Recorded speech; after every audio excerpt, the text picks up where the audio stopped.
We're often taught that being self-sufficient is the best way to not only survive, but to get ahead in life. And while it's good and necessary to be able to take care of yourself, wouldn't it be nice if it felt like asking for help wasn't a weakness, but even a strength? Today, I'm going to talk about how asking for help can enrich our lives and how it can even make us and those around us happier. I'm Audrey, and I help busy people slow down and recognize the beautiful things in life so they can actually enjoy them.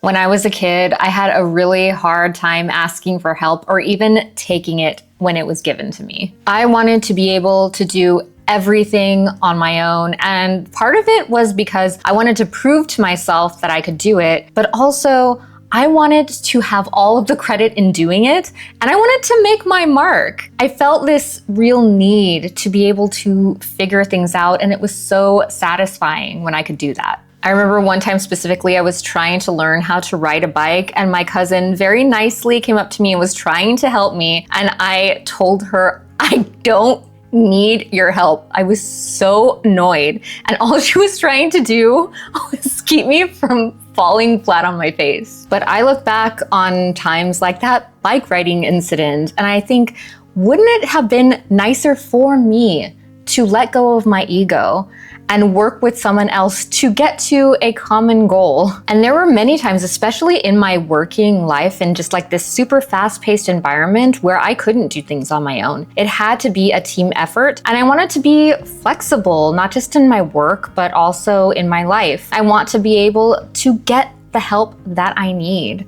when I need it. But there is a lot of societal pressure to be self-sufficient. And like I said, it's good to be able to take care of yourself, but let's also try and make a little bit of room for helping each other. Both of those ideas can exist at the same time. Because what happens if we don't ask for help? If we try to be that perfect individual, that perfect person, that self-sufficient, independent person, and we don't get to where we want to go? That is a recipe for dissatisfaction. It's also a recipe for burnout.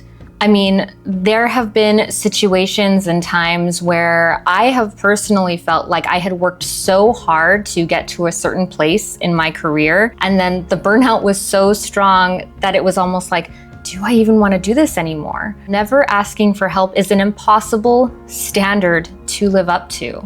Everyone has needed help at some time in their lives, and everyone has gotten a little bit of help if they have gotten anywhere.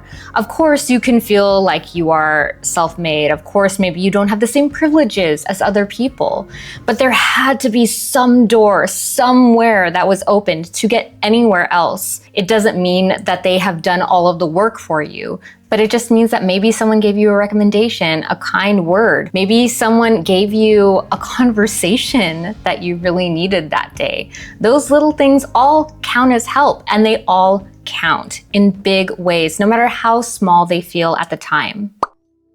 Something else I wanted to address is when you do reach out for help and people just don't reciprocate. Aside from wanting to do things on your own and wanting to be independent, this is the biggest reason why people just don't ask for help. It's because they've been let down in the past, and that does not feel good. And to that, I say, first, I'm sorry. My heart goes out to you. No one deserves to be let down so much that they just stop asking for help. And I get why you would want to protect yourself and not reach out.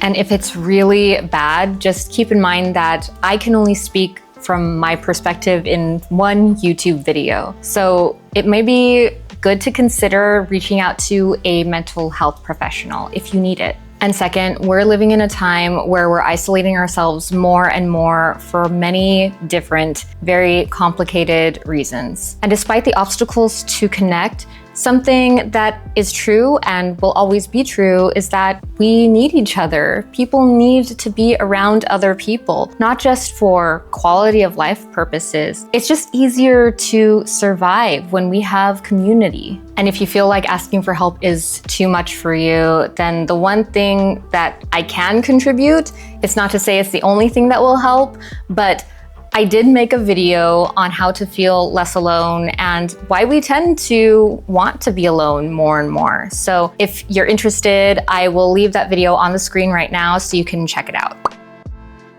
The thing that made me see the shift in doing everything myself and asking for help was, one, working with other people, working in a fast-paced environment, like I said. But I think the biggest thing that I saw, the biggest change that was made was in sort of my teen years. I was seeing all of us help each other out as a multi-generational household. My family had 4 generations of people living in one house at one time. We all worked together. I mean, no one asked me to get a job when I was a teenager. I just did, because you have to help out or else everybody else has less. There are so many families who do the same thing. Everybody contributes. And it really helped us to appreciate each other, even if we weren't consciously thinking about that all the time, because you don't. It's just sort of a way of life. To this day, if anyone needs something from me and my family, I can help them. And then it feels really good when they can help me. Like, when I'm sick, sometimes I'll just call my mom and be like, I'm sick, you know? I'll just call her and tell her that I am. And I'm like, do you feel sorry for me? And she will be like, yes, I do. And those little conversations matter. Help doesn't always have to mean solving each other's problems. Help can be just talking to someone, asking for them to listen to you, listening to another person. And it doesn't have to mean that you are less just because you're asking for something. So I wanted to share some things that worked for me as sort of tangible steps that anyone can take if they want to ask for help more. So tip number 1, asking someone for help actually gives them the opportunity to feel good. I interviewed a happiness researcher for a podcast that I was working on one time. It was Dr. Laurie Santos. I believe that she is a professor at Yale, but she researches happiness. She said that one thing that we can do to make ourselves happier is to do something for another person. We all know this. We all know that feeling of doing something for someone else and then getting like the warm and fuzzies. It just goes to show you that not everybody is bothered by you asking them. And tip number 2, know that when you ask someone for help, they may ask you to reciprocate. And that can ease the guilt of asking someone to help you. And sometimes I think this can actually hinder us from asking for help. Like, oh, I'm so strapped for time, but if I ask for help for this person's gonna want a favor later, and all of that. That goes deeper into psychology. I'm not a psychologist, but I know from my own personal experience that when someone helps me, I feel like I want to reciprocate. And usually people won't be like, oh, well, I'm gonna need you to return the favor. Like, that's such a weird thing, like a weird thing, social thing to say to somebody else. But when someone helps you, it just makes you more inclined. It sort of changes your mind, even if you feel like you're not gonna have time to reciprocate. That's sort of this cycle, right? This wonderful cycle of you help someone, they help you, and vice versa. And if that just keeps happening, that's a wonderful thing, as long as you have boundaries. And of course, we all set different boundaries for ourselves and for other people. We all know the people in our lives, again, who we can ask for help and maybe who we can't, who will expect maybe too big of a favor from us. The wonderful thing about asking for help, or like trying this, maybe not with someone that you know, maybe it's a colleague that you're first working together with, or maybe it's just asking for someone to help you with your groceries to your car or something like that, if you feel safe. People might surprise you. And wouldn't that be wonderful if someone was just kind, just for the sake of being kind? It's nice to discover those things. And we don't typically discover them unless we reach out to other people, unless we find some way to connect. I feel like our chances are sort of cut in half for people being kind if we're not reaching out to them. You know, if we're not maybe taking the first step to be kind, to ask for help, to just form some sort of connection. I think sometimes we feel like if we ask for help, then all of the things that make us self-sufficient are null and void. And that just isn't the case. They can both exist at the same time. And like I said, it does create that reciprocation. I remember when I was sort of thinking about switching up my career from a makeup artist to anything else. It was just a very unhappy time, not because of the actual job, but the work environment that I was in. I asked a friend of a friend if I could help them write for their travel magazine, their online travel magazine, just because I had always been sort of interested in writing, and he let me do that. He let me help him. I mean, I wasn't, making a ton of money or anything like that, but I got to go on some trips to review some hotels in Carmel, and that was a lot of fun. And he was sort of mentoring me through a few things, and I kept saying thank you.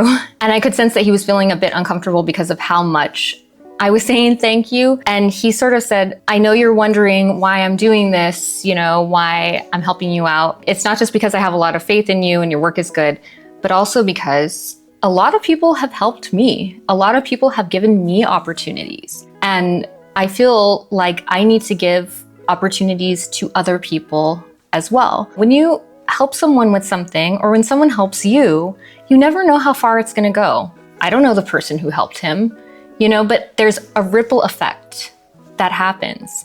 And isn't it wonderful that we can do things like that for each other? It's a beautiful thing. And having connections with people can take a very small gesture, like say a handwritten letter. I like to write handwritten letters to friends. I'm actually really trying to get into that more because I used to write thank you cards all the time. And I wanted to make them very special for the people who received them because I felt like that was something they could look at over and over again so that they could see what they meant to me or what their actions meant to me. And I actually have a whole video on handwritten letters where I read old family handwritten letters and also talk about how I'm getting back into that practice. So if you're interested in that, then click the video on your screen. And I want to hear from you. What is something that someone helped you with that has made a big impact in your life that seemed like a small gesture at the time? Let me know in the comments and follow for more beautiful things.